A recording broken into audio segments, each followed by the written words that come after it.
Welcome everybody to Open Mic Night number 70. Don't we feel ancient? Yes. So that's 70 Open Mic Nights in this space. So we figure soon we're going to be signing up, hopefully. We haven't actually been offered another lease here. So we're assuming that we're going to be here for another 3 years afterwards. But in January, we're meant to sign another agreement. So if we're not here, if you turn up, in Feb and we're not here, sorry. No, they love us. So, Open Mic Night number 70, and our last one for the year. I think I've seen everyone tonight. My name is Blaze. I'm co-owner of Busybird Publishing with Kev, my husband. He is recording all of the readings tonight, and it will go up on YouTube. So if you don't want it to be on YouTube, please let him know. Les, who's our publications manager at Busybird, is up the back drinking the beer. He's going to be, and as is Bo, Les is going to be timing. We have quite a few readers, so I have to limit it to 4 minutes each. Okay? So it doesn't mean that when the bell goes, Les, at 4.5 minutes, you'll get one ding, and then at 3.5 minutes, you'll get one, and at 4 minutes it will be. And it doesn't mean you have to stop mid-sentence. You can finish the sentence or the paragraph, but please don't look at how many pages have I got left and can I keep reading, because we might get the killer dog onto you, who's over there eating someone's food probably. So, is everyone cool enough? Yes, cool.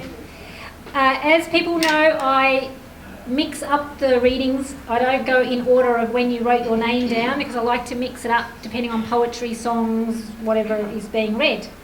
Has anyone not put their name down who does want to? Alison. Where? Who? Are you going to read? Yep. Alison. Apparently. Shell. Oh yes, you're there. Good girl. Are you singing? God knows. Oh. Have you got something to read, Alison?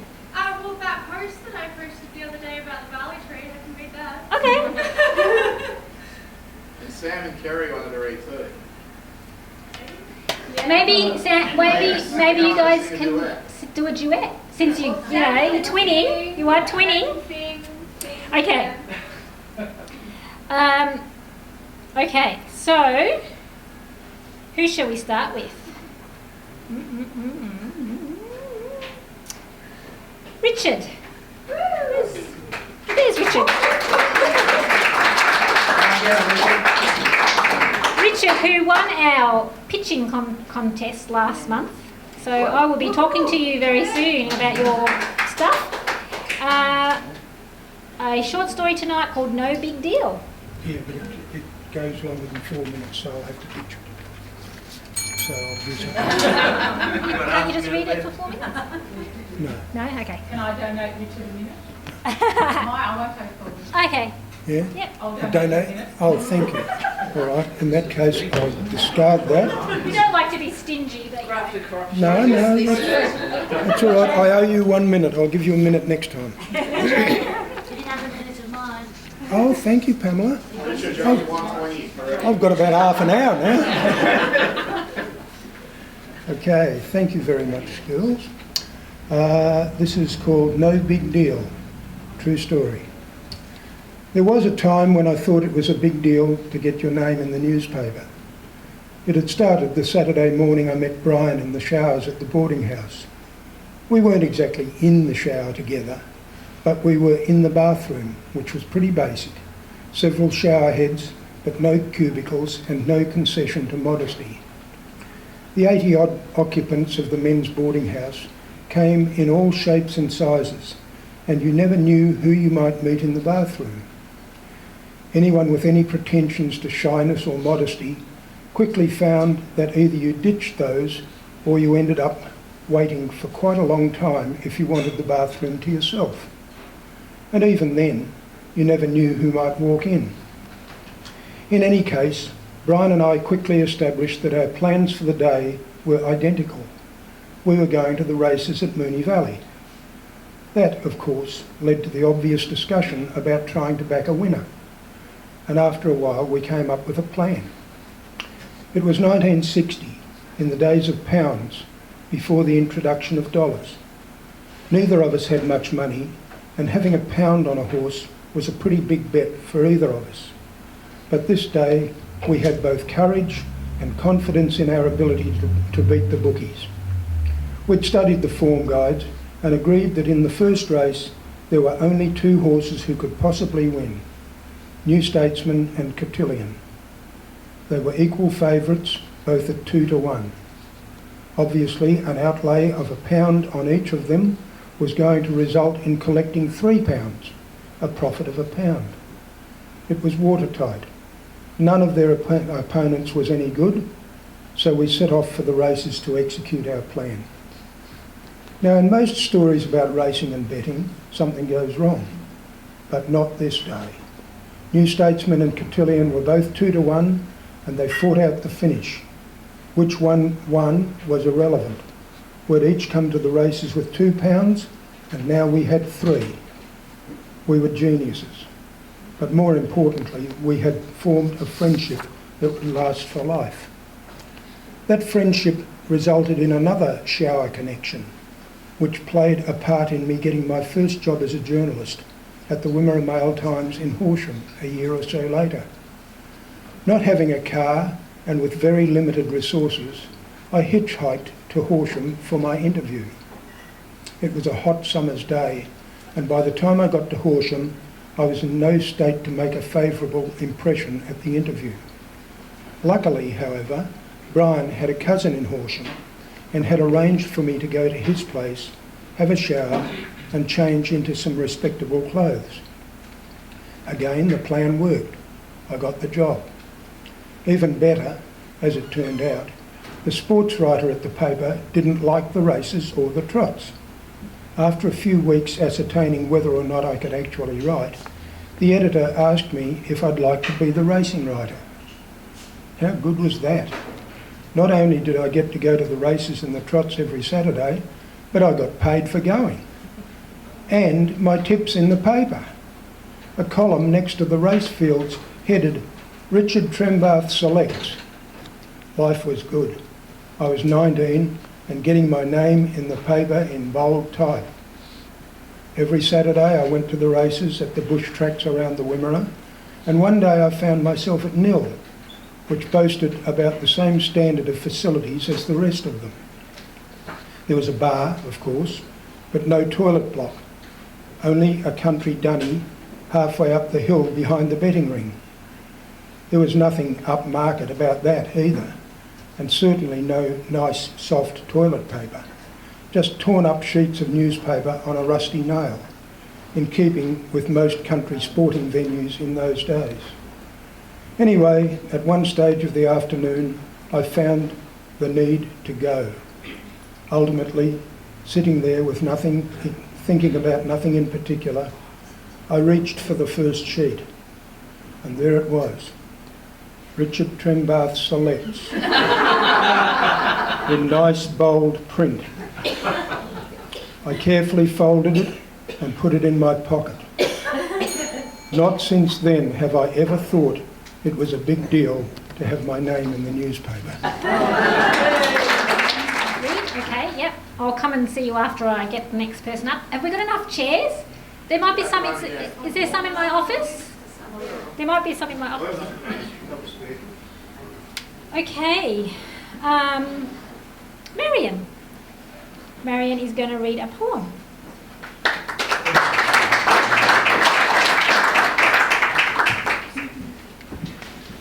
It's actually not a 3-minute poem, it's 3 poems, but it won't take 3 minutes. But the theme of all the poems is Christmas. First one's called Christmas Musings. Christmas Musings. While shepherds watch their flocks by night, we flock to the shops like sheep. Away in a manger, there was no danger of racking up credit card debt. Those 3 wise men traversed far, It's easier to send a virtual card. Angels from on high sing glory, heralding their Christmas story. Ours clearly has a different plot. Traditional Christmas pudding. Fingers dig deeply into the bowl. Mine, my mother's, grandmother's, great-grandmother's. Family recipe. Soak the sultanas and raisins. Restore them to their former glory. Plump, fleshy, full. Translucent skins bursting with wine. Mince the mixed peel with the suet. Pale, sticky, solid threads. My life threaded with theirs. Stale white bread crumbed through the colander. Cascading white morsels. Eggs broken, beaten, viscous binding. My life bound up with theirs. Women with their faith. Women with their flaws. Mixed together to feed future generations. Scald the pudding cloth. Truss up the mixture, tie it up tight. They secured it. They secured us. Were all their teachings watertight? Stoke the fire, fuel the flame. 6 hours at the rolling boil. Stay watchful. Stay mindful of the waters of your life. Let the pudding hang. Let the pudding mature. Boil 2 hours on the day. They served us generous slices. They concealed sixpenny pieces. Discern their silver. Discard their dross. That I too may become a rich, delicious feast. Last one. And so this is Christmas. Shop until you drop. Credit card maxed out. Body stressed out. Finally I'll chill out on my flybys. Hail the junk mail. Spend up, break up, drink up, eat up. After New Year's make-up with low GI. Avoid the silent night. It might whisper questions of eternity.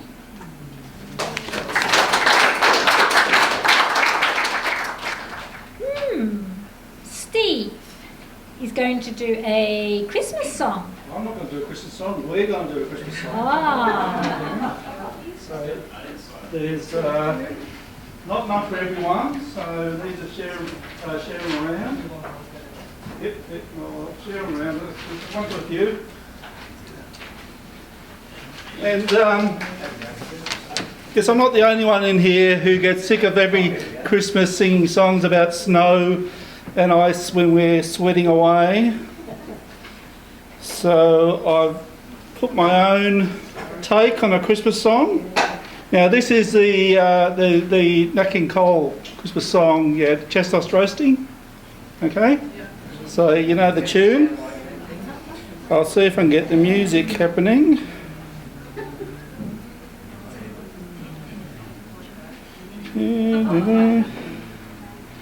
Okay.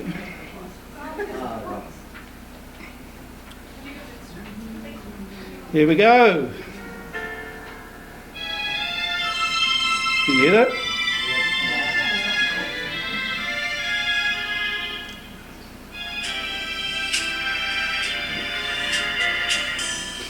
Lamb chops sizzling on an open grill. The sun is beating down your door. Christmas carols being sung by a choir. And folks dressed down in summer clothes.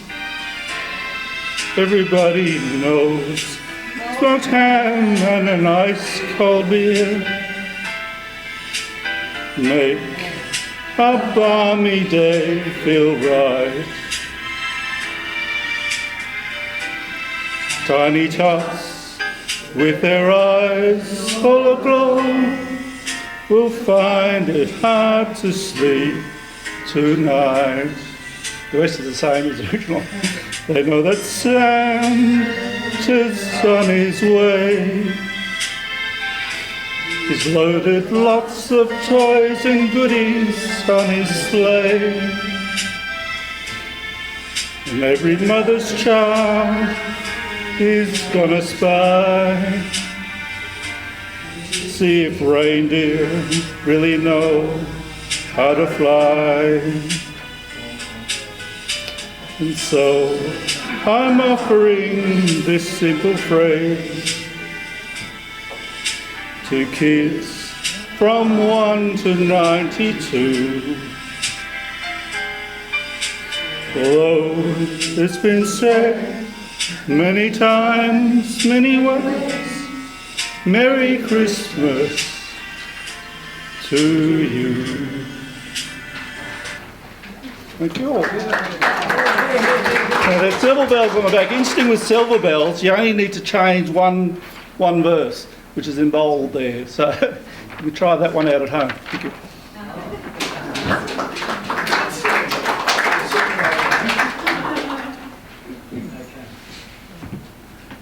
Thanks, Steve. Joan is going to read a poem.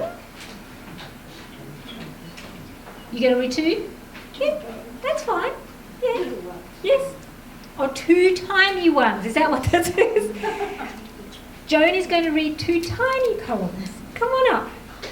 I know it's not Christmas yet, but happy Christmas, everybody. Happy Christmas. Before I read my poems, don't count this. I want to tell you that I've still got this book around, and it's great for children for Christmas present. And there's some over there. The first poem is Impostor. I really must inform you, things are not just what they seem. When I look in the mirror, I'm floating in a dream. I think it's me who's standing there, but it must be someone else. My heart runs on a gadget which regulates my pulse. This hair, which looks so curly, it's really just a perm. The teeth which sparkle with my smile need gel to keep them firm. The ears alert to all your talk are wired with batteries small. Without them I would surely be as deaf as a brick wall. For this I do apologise to you, each one and all. Contrary to appearances, I am not here at all.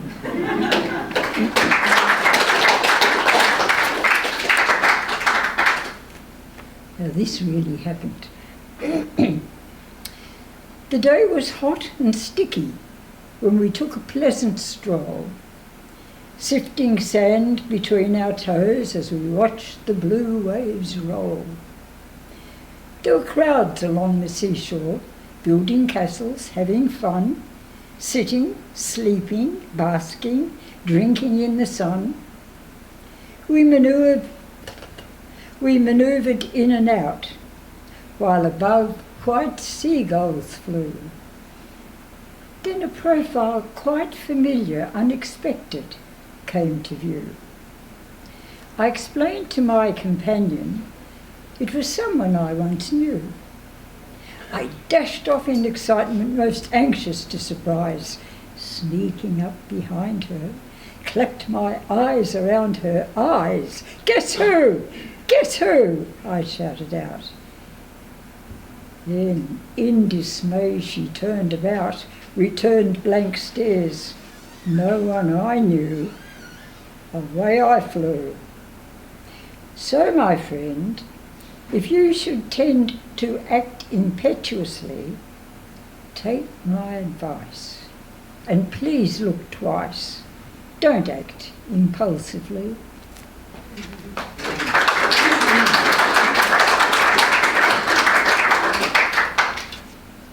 And do remember my little book. Gay. I don't know what Gay's doing. Well, I'm going to bring my husband. Okay. Does he know that? Yeah. Cool. I forgot to put him down, that's all. Oh, okay. Not like a dog, you know, not like he's in a vest. we're told to do for today, for once. So That's rare that they do it. I know it's going to be very bad. Our costumes have been falling apart since we put them on this morning. By the time we get home, we won't have anything on. And they're killing me. And we're spreading feathers all through the countryside. Okay, now You what? should see the car. What do we? How did we start? I don't remember. Oh, you What was I going to talk about?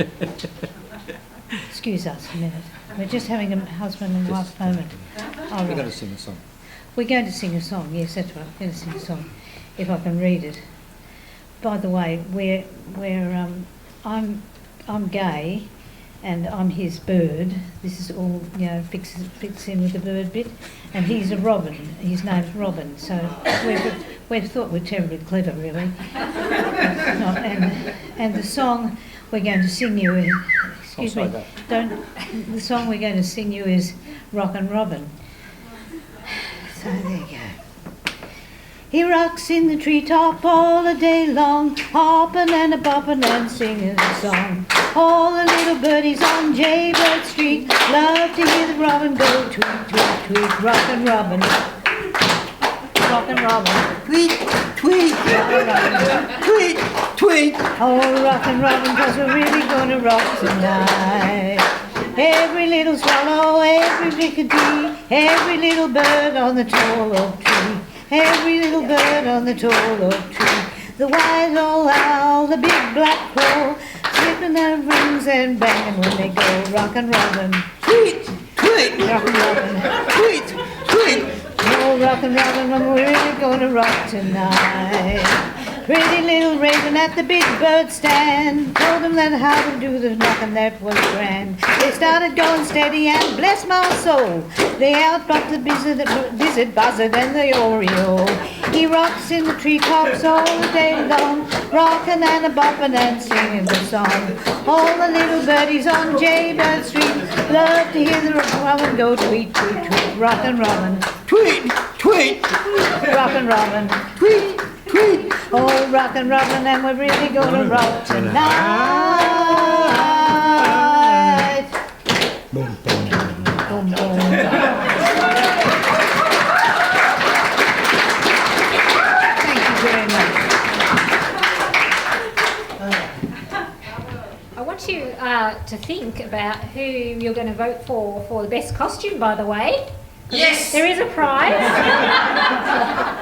So we're going to get people up in a while. Pamela unfortunately had to leave her other half at home because he had a sore foot and he had a costume already and everything. So Pamela is reading A Letter to My Dog. Your dog is here. Says my dog.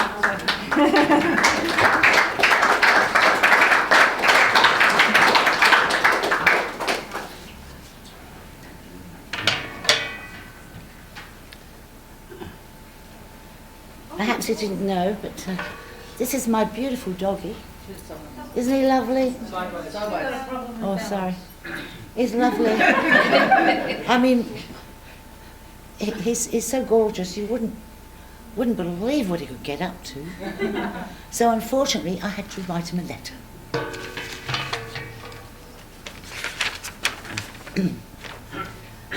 Hello, Taz. Hello, Taz. You're such a silly dog. Why do you have to scratch and drive me crazy with it and licking yourself non-stop? How would you like it if I scratched all the time? You know you're handsome and adorable, but you're so annoying, you playful miniature wolf. How would you like it if I scratched all the time?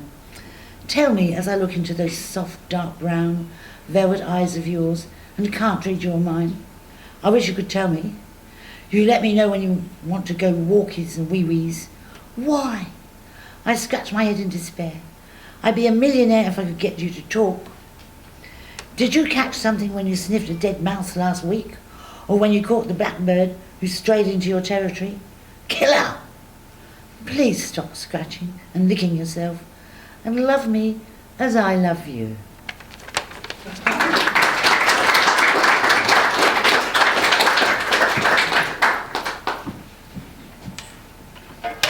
dogs have their little things, isn't it? Labs seem to like to just lie on you. Yes. And they're heavy. Or at the feet. Yeah. Where is Barry? But were you going to read something, Barry? Yes. Yes. I'll get you to come up then, Barry. I didn't have what you're reading, so you can surprise us. Okay.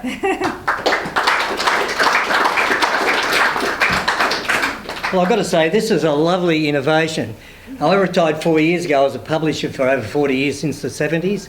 And this is great because authors have a dream. And it's most important that they're given all the assistance they can to make that dream come true. And that's the job of a publisher. This is the Jingbang Polo Club by Banjo Patterson. I did this one in 1984, and just a bit of background, and fortunately the Publishing Association gave us the Young Designers Award for this one, and this was illustrated by Ninon Phillips, who is a very well-known illustrator and probably the best horse illustrator in Australia. And we launched this down at Werribee Park, and we had the polo match reenacted between the G-Bungs and the Cuff and Collar crew, which was the old Melbourne club. And so it really went well, and we invited the grandchildren of Banjo Patterson along. And they was telling us a background of Banjo when he actually wrote this.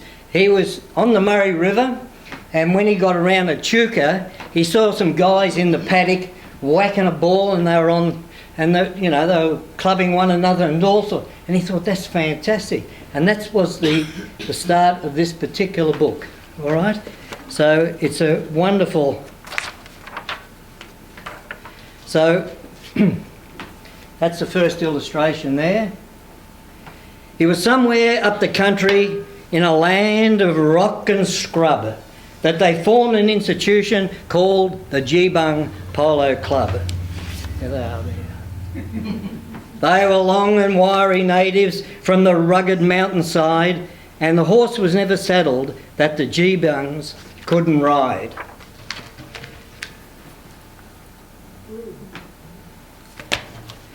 But their style of playing polo was irregular and rash.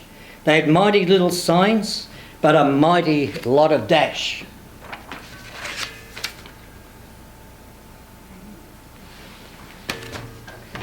And they played on mountain ponies that were muscular and strong, though their coats were quite unpolished and their manes and tails were long.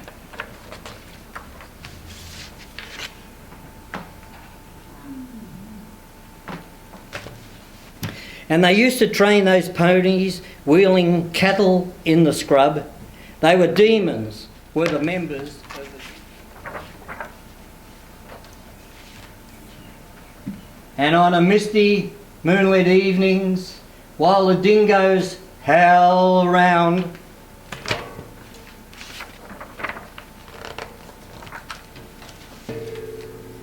you can see their shadows flitting down that phantom polo ground.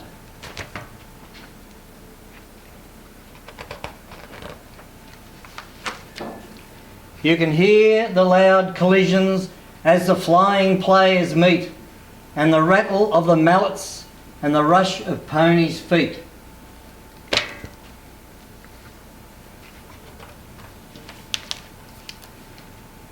Till the terrified spectator rides like blazes to the pub,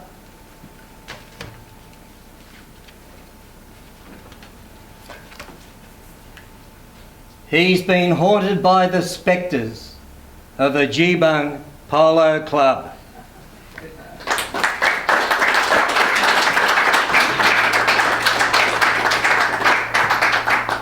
Thank you, Barry. Betty.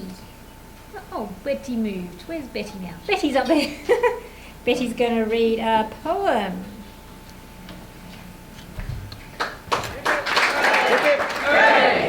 Thank you. More importantly, he's been my partner, music partner for about 30 odd years. So I feel more comfortable tonight having you here than the last time I was here. I was nervous as anything. So I'm going to let him play the guitar so I can concentrate on delivering. Okay. So this is one of our tunes called Soul Train. And it goes like this.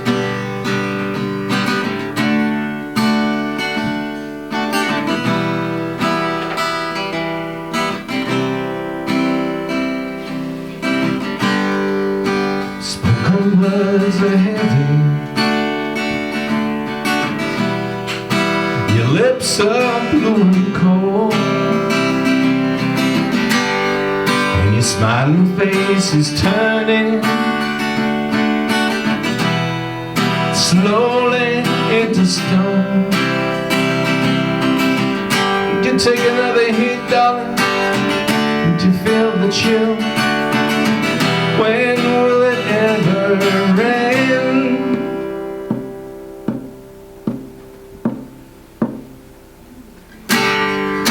Come on board the soul train. I don't know where it's going. All I know it's worth it if you take a chance. Come on board the soul train. It's a one-way destination. It'll lead us to salvation. Spoken words are wasted, they're lost on everyone. If you can't protect your children from the monsters and the gun, did I say too much again? Raise my arms in despair. Come on board the soul train. I don't know where it's going. All I know is worth it if you take a chance. Come on board the soul train. It's a one-way destination. It'll lead us to salvation. I know. Come on, come on, come on, aboard the soul train. Come on, come on, come on. Come on, come on, come on, aboard the soul train. Come on, come on, come on. Come on, come on, come on, aboard the soul train. Come on, come on, come on. Come on, come on, come on, aboard the soul train. Come on, come on, come on. It's a crazy world. We are born a soul. We're just spirits passing by. Are we fools to dream, just like Lennon did? I'd rather be a fool than hope for nothing.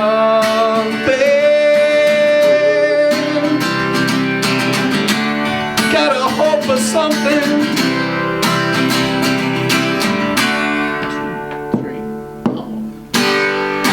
Come on board the soul train. I don't know where it's going. All I know it's worth it if you take a chance. Come on board the soul train. It's a one-way destination. It'll lead us to salvation. Come on board the soul train. I don't know where it's going. All I know is worth it if you take a chance. Come on board the soul train. It's a one-way destination. It'll lead us to salvation. Yes, it will. Thank you. Happy birthday. Thank you. Thank you. Getting everything tonight. Cool. Rosemary. In the middle, Rosemary is going to read an essay. Have you ever listened to a song and remembered how you were feeling and where you were the first time you heard it? Terence Trent D'Arby's Wishing Well, as we were farewelled by friends around a table spread with a flowered tablecloth, groaning with food under a tree in our English country back garden on an uncommonly hot summer's day. Sinead O'Connor's Three Babies, playing on TV as I sat miserably in our rented apartment in Santiago, Chile, in a room devoid of all warmth and character, decorated in baby poo brown from ceiling to floor, and desperately missing my friends back home. Whitney Houston's I Will Always Love You, playing through Sony Walkmans as students strolled along Istanbul's foreshore, singing along completely off-key, my unborn child stirring in protest within my womb. Celine Dion's My Heart Will Go On and On and On and On and On, a million times and in a million places in the late 90s in Singapore as I was grieving the recent death of my father. And then there was Leonard Cohen's anthem, The Birds They Sing at the Break of Day. Start again, I heard them say. Don't dwell on what has passed away or what is yet to be. Don't dwell on what has passed away. That song reminded me of a man I once knew. He liked anthem, particularly the line, there is a crack in everything. That's how the light gets in. He died 2 years ago last week. The black dog took him, and the light went with them. And it got me thinking of damaged things and how we so easily discard them. Cracks in things. Oh, it's chipped, throw it out. Oh, it's broken, it's useless now. Oh, it's scratched, it'll break soon. Cracks in people. I no longer love him. He's not what he used to be. She doesn't take care of herself. She's not the same. We have nothing in common. Things have changed. But each chip, each crack, each scratch reveals something deeper beneath the surface, and yes, that's where the light gets in. I once broke something special. I wanted my husband to notice me. He did, but not in the way I was hoping. Still, it pierced the picture-perfect life we had constructed. It shone a spotlight in the darkness in our marriage, and in that glare, there was no escaping the truth. When I look in the mirror, the fine cracks in my face tell stories of times long past, when youth and forever co-mingled. The light fairly shone then, but the light still shines. As I watch a sunset, when the sun splits the horizon in explosions of red and gold, and my smile splits my face in response.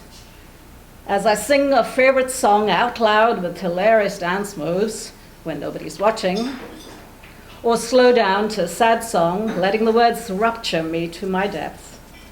That's how the light gets in. A man I knew once died. The crack grew. The light appeared and took him away. But there is a new light now. As Nina Simone sang, it's a new dawn, it's a new day, it's a new life, and I'm feeling good.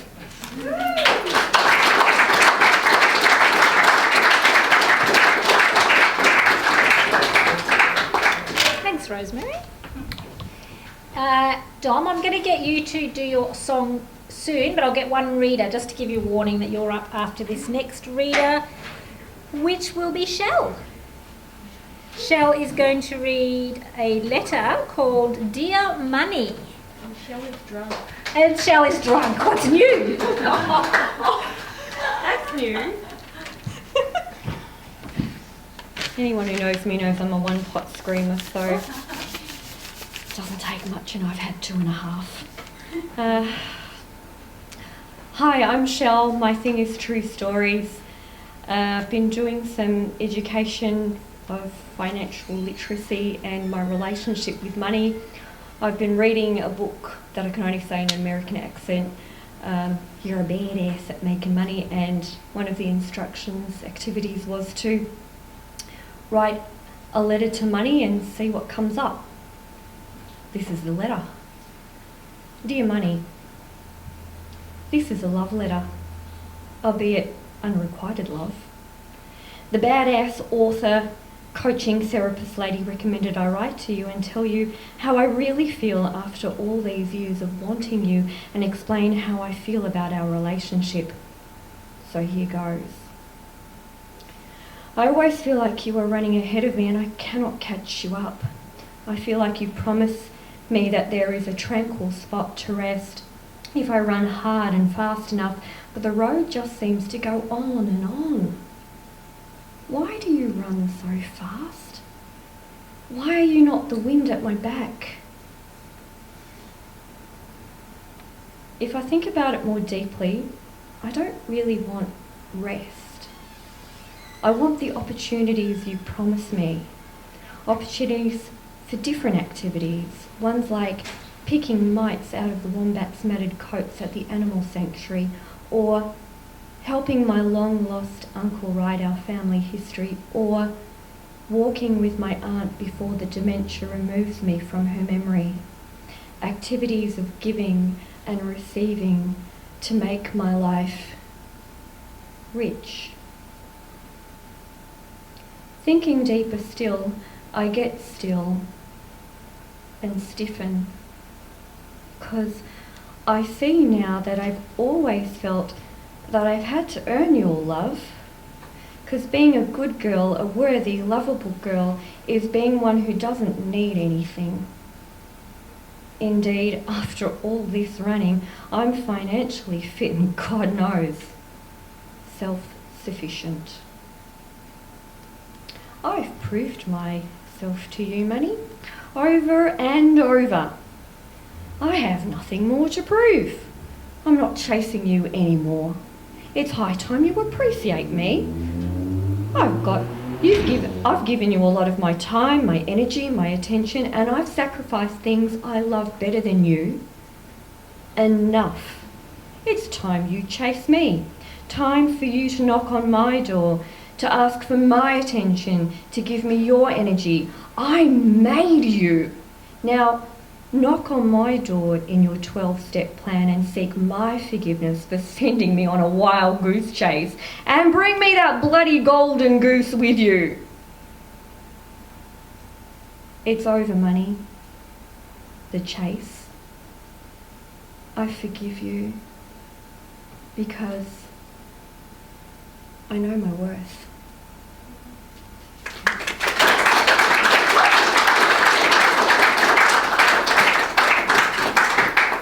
So maybe you could take us all on a holiday. Yeah. Coming. Dom, do you want the stool? If I can. Yeah. Great, thanks. This month of Armistice Day, I thought I'd do an Anzac song. There's quite a few of them. I like a lot of Eric Bogle's songs. They're very good. This is one written by one Sisley Fox Smith. She was a poet of great repute in the 19th and 20th century. And what's interesting is she wrote it at the time of Anzac itself, so it's significant, and like a lot of good poems, it would have just sat dormant in a book, I guess. And a few years ago, someone asked Martin Wyndham Reed, folk singer, if he could make a song out of this poem. So he's given us called Farewell Anzac.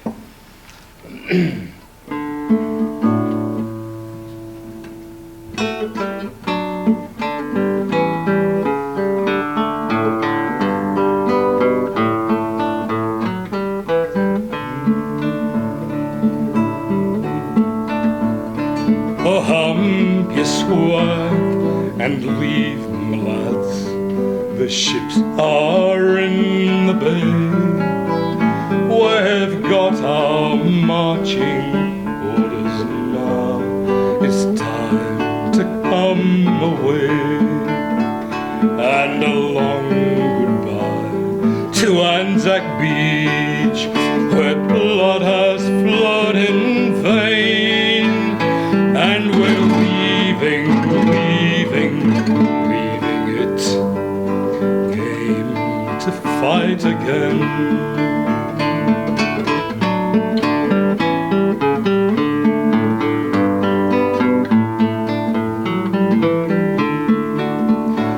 But some there are who would not leave that bleak and bloody shore, and some who marched and fought with us will fight and march no more. Their blood has bought till Judgment Day the slopes they stormed so well, and we're leaving them lying where they fell.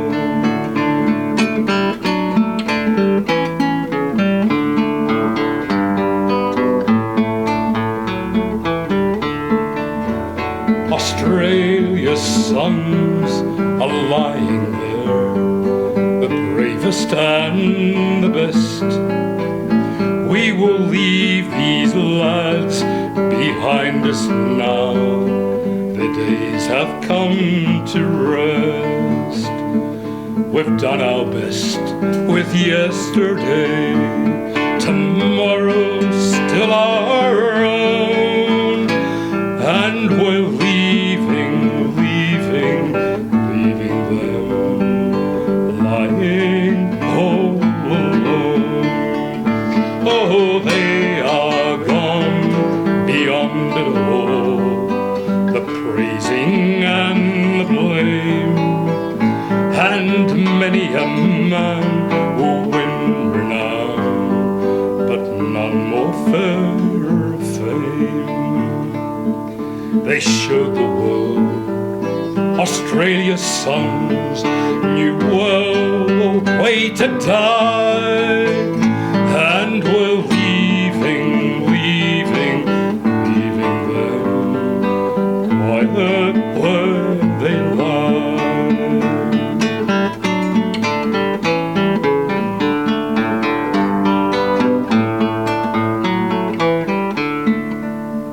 We will leave these lads behind us now, lying where they died. They are in our hearts and in our minds, their glory and their pride. Round them the sea and barren land, over them the sky, and we're leaving them quiet where they lie. Yes, we're leaving them quiet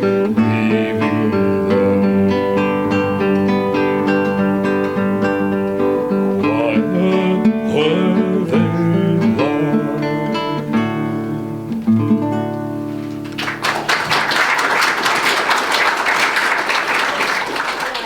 That if Oscar's walking around and you have wine in a glass, he might have a drink.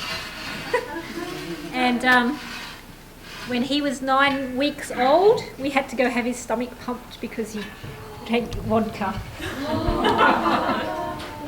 That was really embarrassing to ring the seeing eye dogs and say, "We got our puppy drunk." We thought we were going to get sacked. Okay. Marcello. Where's Marcello? Marcello's birthday was this week, wasn't it? Monday. Happy birthday.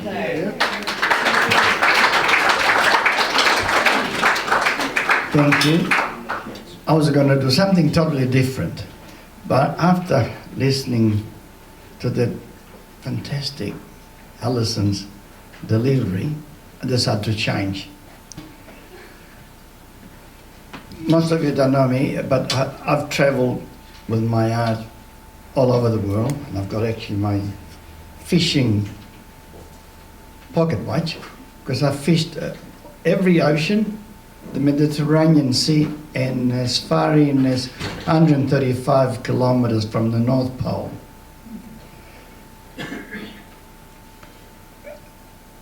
We reach a stage in our lives that something happens that changes it, even though it's lighter in life.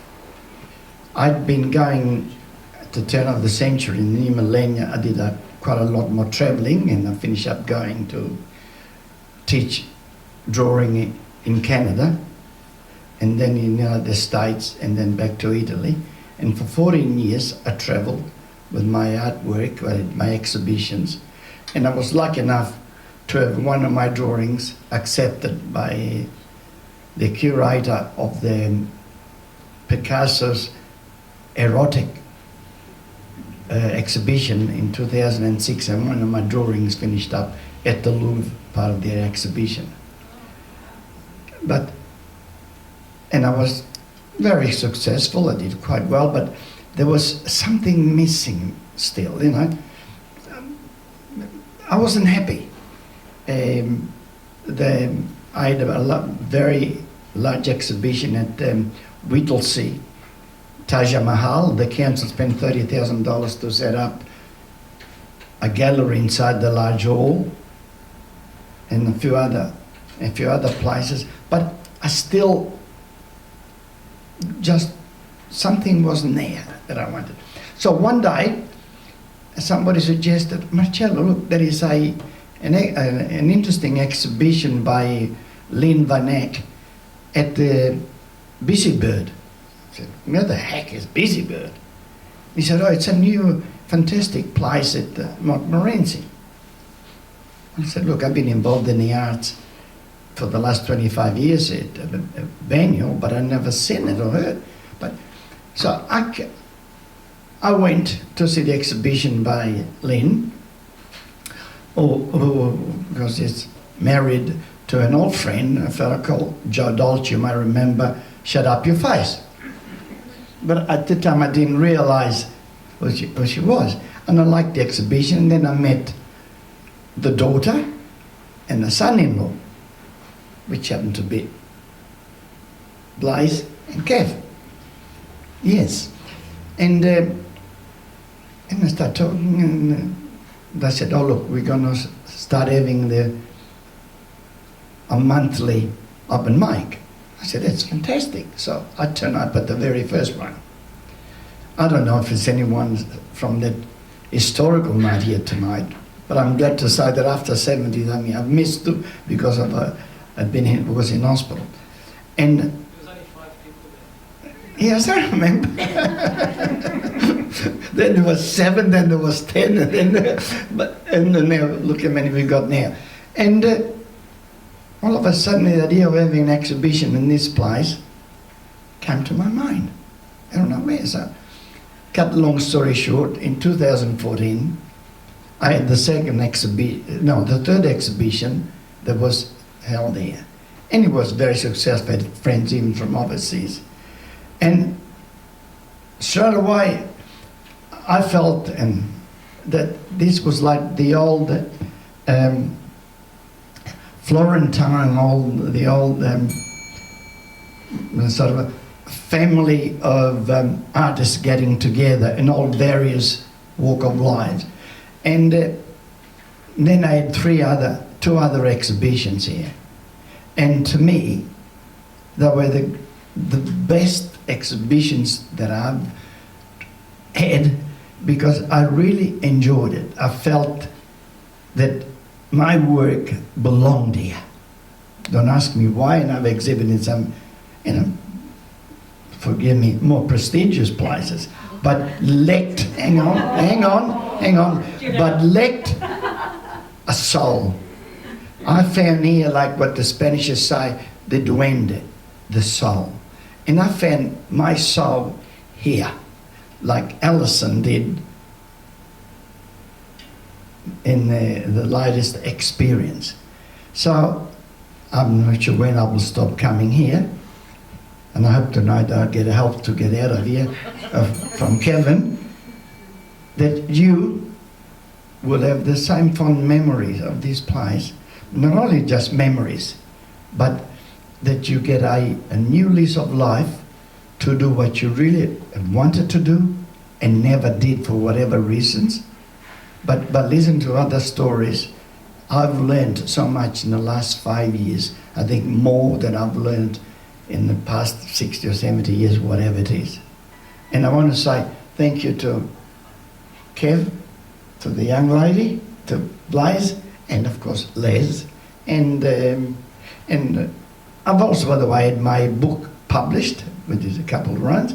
Here we had very successful launch, but I will never forget you. Thanks. And by the way, I've also performed the music with my wife here, and one day we will be back. Would you read a short story? Amber's over from, did I hear Adelaide? Yes, Adelaide, and Amber's going to read a short story called The Terrace. Welcome.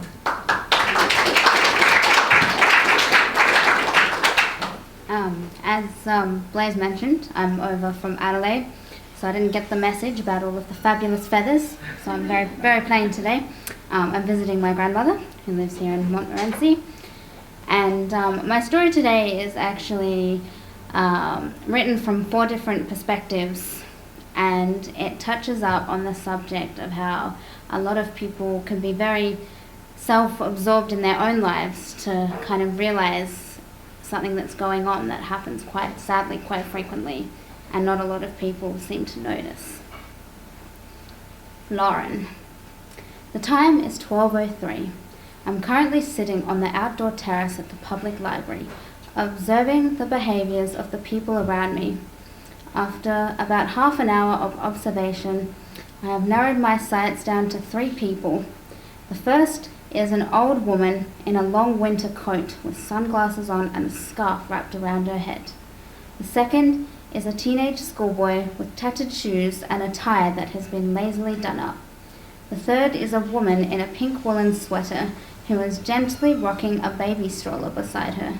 The old woman seems to have some sort of attitude, seemingly grumpy about the weather, or whatever old ladies seem to find irritating these days. The schoolboy is fidgety, not seeming to be able to keep his attention fixed to any one thing, making a shushing noise. "Mum!" I scream at the top of my lungs, but it's too late. With one lean, he slips off the edge of the railing and is gone. Laura. It's now 12:51. I have spent the past 20 minutes or so racking my brain for how I can write my paper.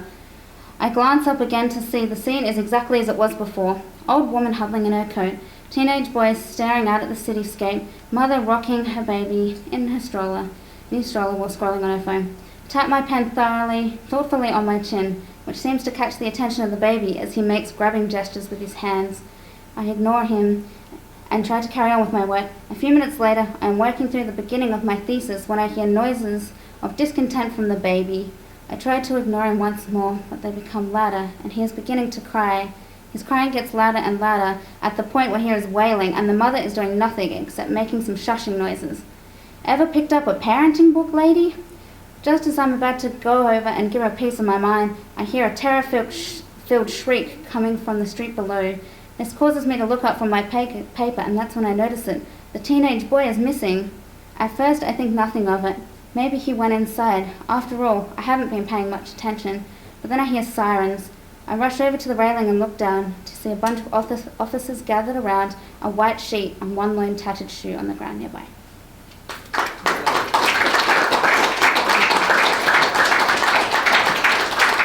After months for 70 months. And, you know, we don't do this for money. I could be earning twice as much working at the library. But I know that I would hate it because I love it. I'm here with my family, you know, and the dog. I can't take the dog to the library.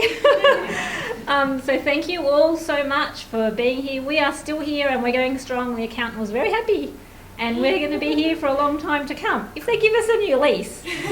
But if they don't give us a new lease, we'll still be here somewhere. We'll find another place. We're not really worried about that because we have learned that the universe provides us with what we need, and we just keep going. So thank you so much for coming. There's still a few more readers, by the way.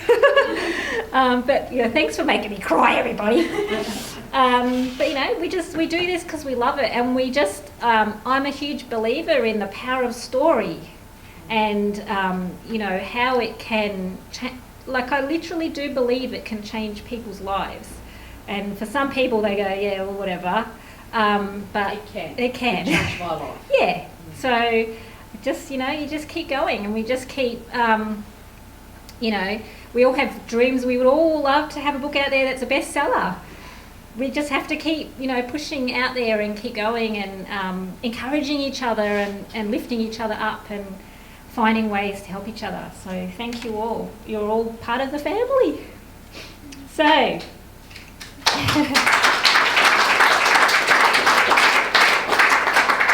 we have 2 people left, Lillian and Jimmy. So Jimmy will keep to last because that will be music. So Lillian, where's Lillian? There.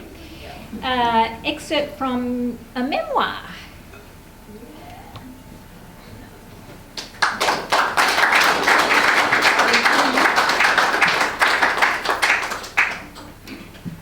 I just want to, first of all, agree with everything everyone's said. I haven't made it here for a year, really, just about. with stuff We going on. noticed. Pardon? We You noticed, yeah, and living a lot further away. So it's nice to be back. I just wanted to do a quick little announcement first, which is I wrote this book a few years ago, and it's a third of it is set in India.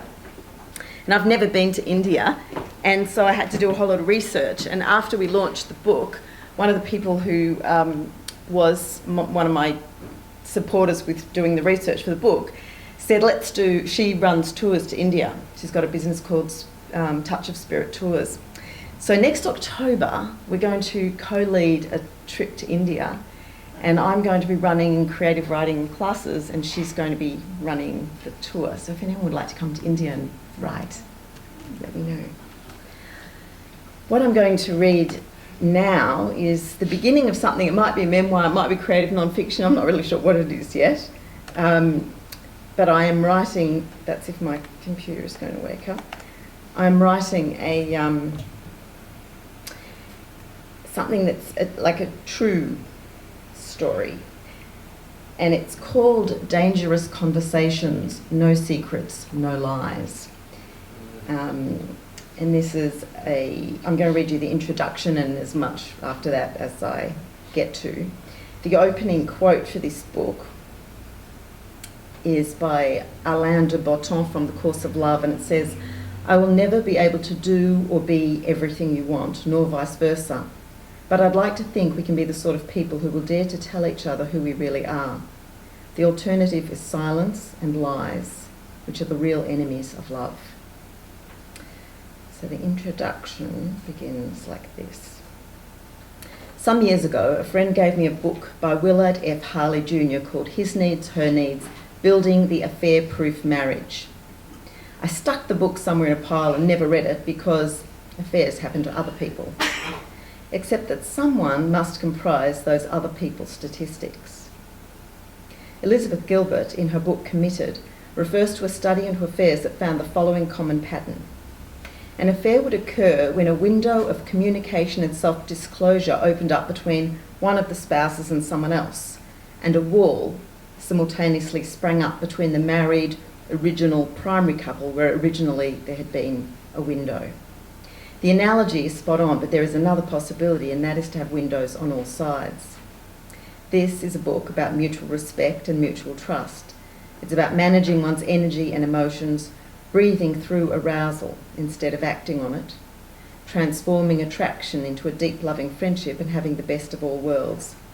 It's also about confusion, messy conversations, challenges, and lots of self-examination. Contemporary behavioural experts are making interesting statements. Relationships used to be about loyalty.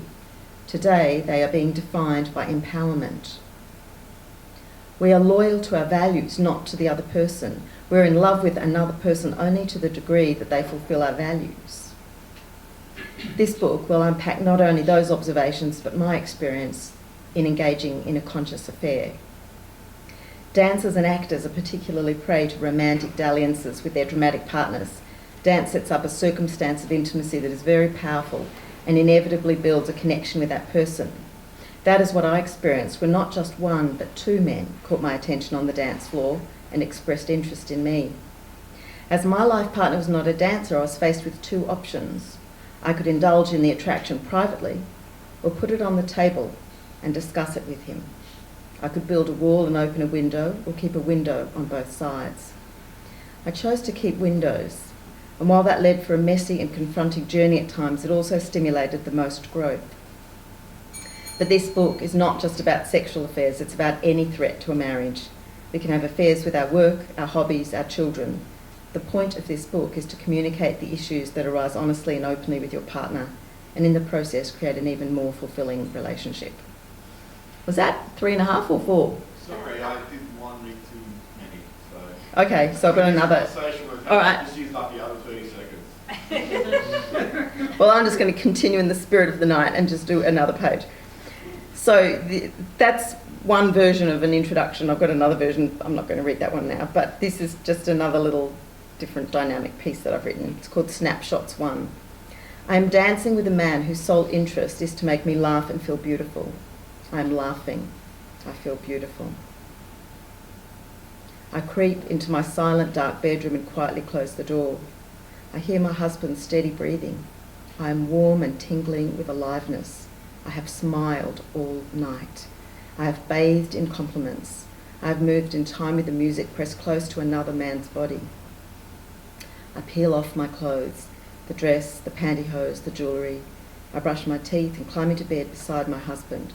Slowly, the delight fades. I sit cradling sadness and loneliness.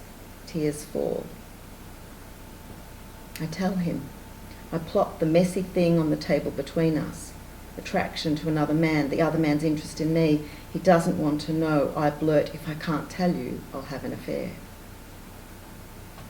Dinner party. Red wine, gourmet meal, noise, laughter. The loud, gregarious host boasts about his amorous conquests. Our story edges into the conversation. I'd take him with a cricket bat, the host declares. Sounds like you're in denial, one guest says, looking at my husband. He laughs this off. I call our counsellor, the man who nursed our relationship through its darkest night. He listens to my tale. Soon the three of us are sitting together again. My husband is invigorated by the conversation. He is ready for growth. Maybe he will even agree to me spending a night with this dancing man. Maybe this will bring a new flavour of eroticism into our bedroom. He is eager and open. I am wary.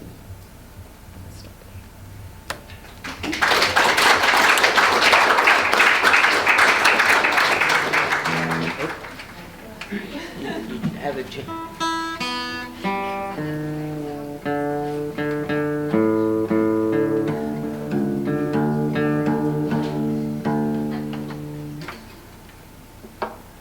It's getting late. I want to get to that glass of wine, actually.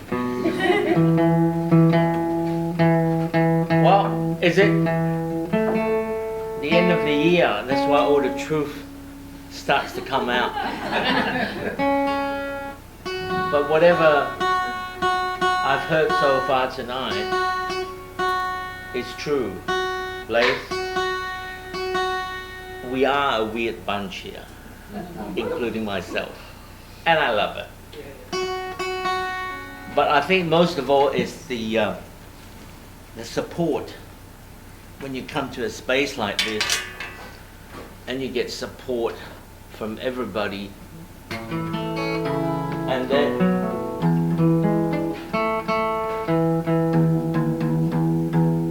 and you say to yourself, I came here from Penang, Malaysia, some nearly 40 years ago now, and I met my wife there, and she said to me, join me here in Melbourne. So I did, just to see how my relationship would go, and I'm glad to tell you that she's still my wife today, and we are very happy together. And I think there's one thing, if I may say, is very important in our life. It is the people that makes the place. And then it is the support that gets you going. Like we all take home something, be it a story, be it a song. You would take home this part of a song with you, and somebody would take home another part. But nevertheless, we do take home something with us. And I would like to say Merry Christmas and have a very successful and New Year to 2020. This is one song that I wrote. It's about my homeland. Everybody has a homeland. It's called Memories of Penang.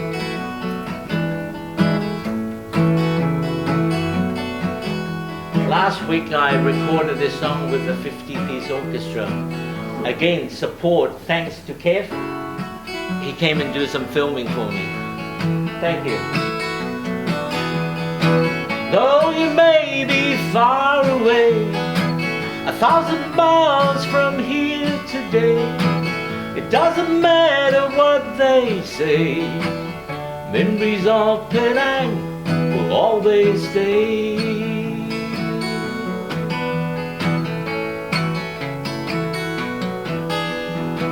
It's the people who make the place, they say. What you see is what you get, a friendly race. How they live, what they eat, and the way they sound makes me want to travel homeward bound. Though you may be far away, 1,000 miles from here today, it doesn't matter what they say. Memories of Penang will always stay.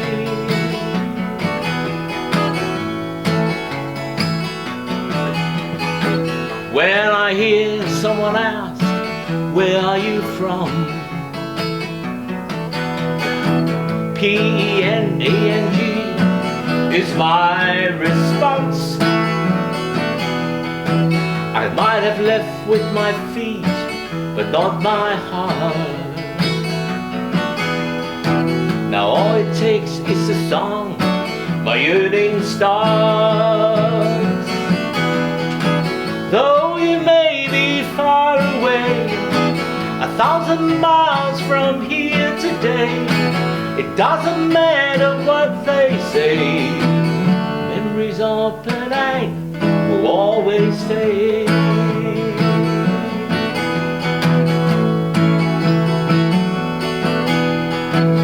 Go to Gurney Drive and reminisce with some old friends. Then we head on down to Love Lane and we sing. Though you may be far away, 1,000 miles from here today, it doesn't matter what they say. Memories of Penang, memories of Penang, memories of Penang will always stay.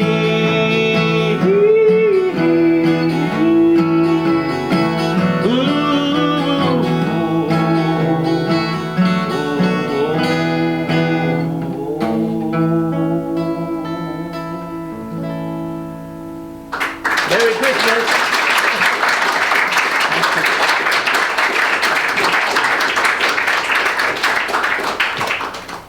Thanks, Jimmy. Don't forget you need those. Okay, have I missed anybody? Emily told me she wants to sing. Can you sing, Emily? That's a bit like me singing. You don't want to hear me sing, do we, Kev? No. That was a little bit quick, wasn't it? Okay. So that is it for the readings. Now we're going to vote on the best costume. Okay, so can I get these people up here? Kev, Joan, Robin, Gay, Pamela. Who else is dressed up? I'm a magpie. You're a magpie. Oh yeah, that's a push. Anyone else? Who else? I can't see Kev. Anyone else up there? Who else is dressed up? Shell. Shell's got wings on. Okay. All right, we're going to vote. Yes. Meg.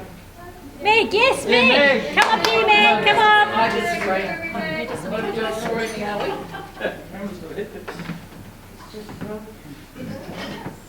This is the prize for best costume. Whoa. Oh my. No, you're on a diet. It's just...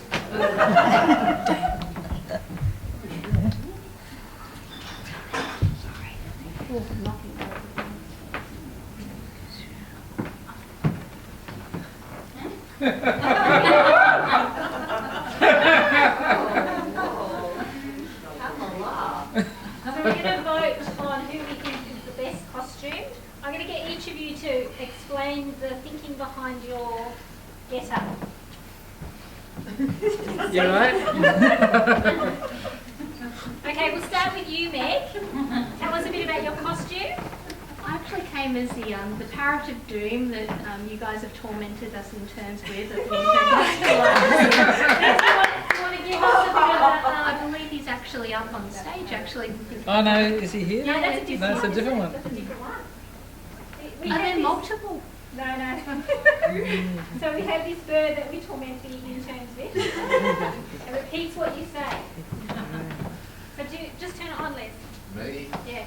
Oscar may run up. Yeah, see, Oscar hates it, look. Okay.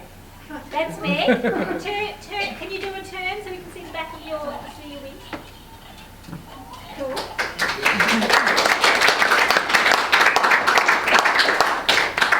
Robin and Gay, do you come as a complete set?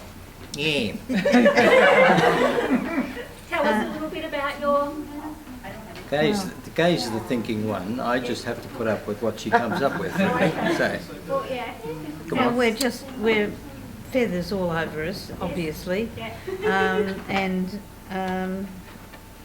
don't know how to describe it really, because it's got worse from this morning. It was an It's gotta be entirely like- different costume, and it's been falling apart ever since. It's almost becoming obscene, Driving me actually. crazy. And You're going to wake up with a rash tomorrow. it's given me hay yes. fever and him the itches, so we're not going to do it again. And people in the street don't think we're completely loopy getting in the car dressed like this. The But man at it's- the dollar shop was very pleased to sell 15 of them. I got $1 off. And what was our thinking really, Robin? Do you remember? Well, I think were we drinking last night? I think we just I don't wanted. think they need to drink, actually. No, we just wanted to be sort of We just wanted to be a birds of bit a feather, silly. stick together. We were going to tie our arms together, but then we decided we didn't like each other enough to do that for the entire day, so we gave up on that one. I thought if Gay fell over, I'd never get up.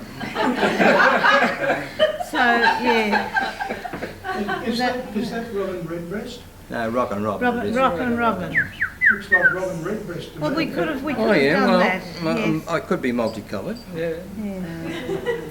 Okay, Anyway, thank right. you.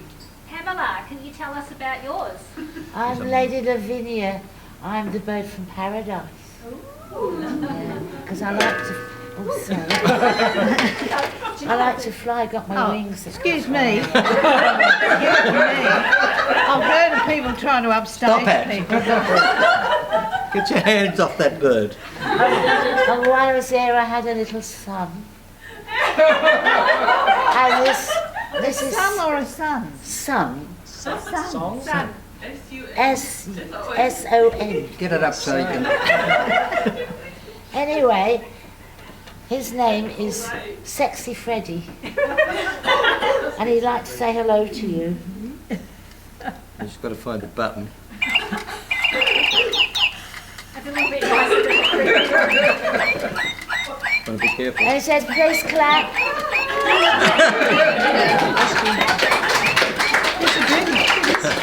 Here's the star of the show. This is getting out of control. Okay, thank you, Pamela and Joan. Well, I was going to be the purple people eater. And I had a theme, but when I put it on, it was miles too big and I would have got lost in it. Then I thought, what on earth can I do? And I knew I had some blue things, so I'm Birth of the Blues. And Ted? I am, how does the saying go? Birds of a feather stick Stick together. together. So I'm super glue.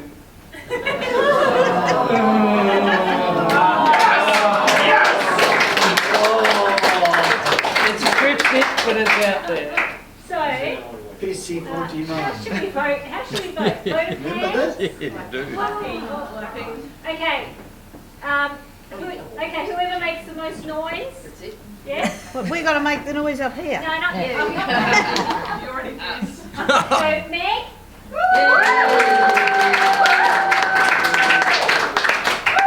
I don't know what to call this one. Birds of feathers. The birds of the feathers. Pamela?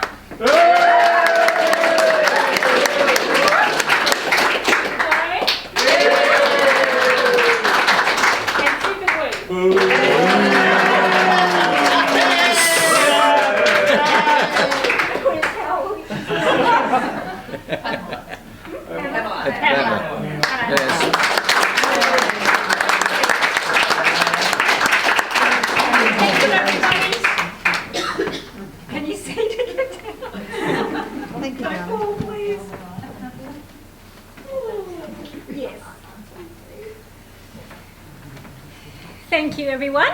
It's a bit of fun. What else? So we're not going to be back for open mic night until February. Does anyone have anything they want to announce or say? Please hang around because I have a giant salted caramel cheesecake in the fridge here, so we need to eat that before we go. And yeah, I'm going to do the raffle. One more thing. Where's my piece of paper? We are running a competition. Les thinks I have rocks in my head to run this competition. That's right. I don't know. The competition, though. I don't know if Kev thinks I've got rocks in my head, but anyway, I'm the boss. Go on your boss. So, we are running a competition that will open on the 1st of December. Have we got the dates on here? Yeah. We're in the middle on the left. Oh yeah, opens on the 1st of December, but we're announcing it tonight so that people have a bit of warning. It closes on the 10th of Feb, so there's plenty of time to enter. It's called the Pitch to Publish 2020 competition. So a bit like the one we recently did, which was pitch to get an assessment, but this is a pitch to win a mentoring and publishing package worth $12,000. Oh, wow.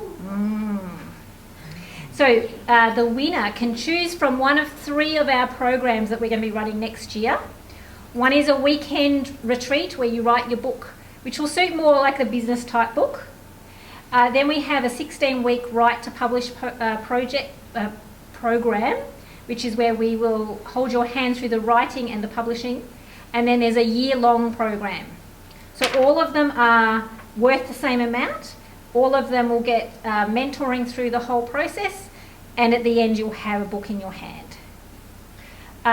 It is only going to be for memoir, business books and self-help though, just so you know.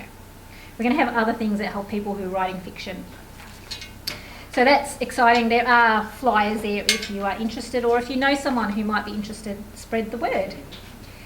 What else? We are going to be closed from the 20th of December. We're not counting the days, are we? Till 1 month till we close for three and a little bit weeks. We'll be back on the 13th of January. And then open mic night will be around, what's the 3rd week in Feb? 20th or something of Feb will be our first open mic night next year. I am going to run the raffle in a minute for the door prize. I'm going to give 2 away tonight. 19th of Feb. 19th of Feb, that was a good guess. Have I forgotten anything, Les? Kev? I want to thank my team here at Busybird because nothing is done, in isolation. Kev, who's my partner in crime, thank you.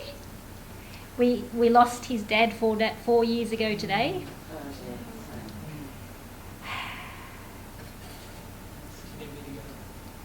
No more tears.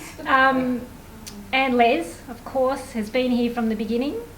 He suffered through it all. We hope that all of you people who have been, Les has been writing forever, and even though he has something published, he wants to really break through because I don't know anyone who works harder at writing than Les. If you are looking for someone to mentor you in writing, he's the person to go to. I cannot stress that enough. So suck up to him if you want some help because he'll give it to you. He's very... Screenplay. Yeah. Shell, thank you so much for being... I know we haven't been able to have you in as much this last few months, but you're still part of our family. All of our, past and present interns, we might be teaching you stuff, but it works both ways. We learn stuff from each other all the time, and it helps us greatly as well. And editors, we've got Bo here. Who other editors have we got here? I can't see anyone else, but thank you, Bo. Bo has pretty much been with Busybird from the start too. But he's going to have a baby in a minute, so his whole life's going to turn upside down. It's been nice knowing you. Yeah. So yeah. I had a full head of hair when you started it. Yeah, they both did. So, we have, what have we got for prizes? Please. Yes. You got your morale officer. Oh, Oscar. How can we forget Oscar? So Oscar's 4.5 now. And it wouldn't be the same in the office without him either. Yeah. I just wanted to say too, for all of you suckers who didn't come to Bali, you missed out on a really good week. Didn't they, Betty? Didn't they? Yes? It was an awesome week.